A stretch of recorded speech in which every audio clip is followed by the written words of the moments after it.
Smith, America's Best Home Inspection Company, coming to you again, talking a little bit about roof designs.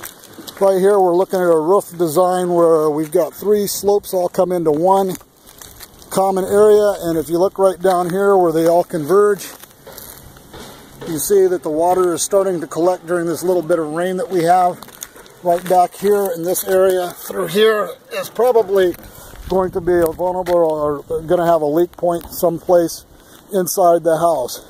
So when you're looking at houses, you want to keep in mind the shape of the roof and where valleys all come together, and look for little things like this that may be problematic.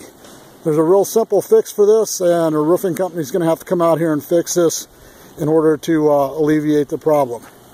Hope that you find these videos interesting and entertaining, and for all your inspection needs, call a professional inspection service, 850-916-7669, or find us on the web at a-proinspects.com.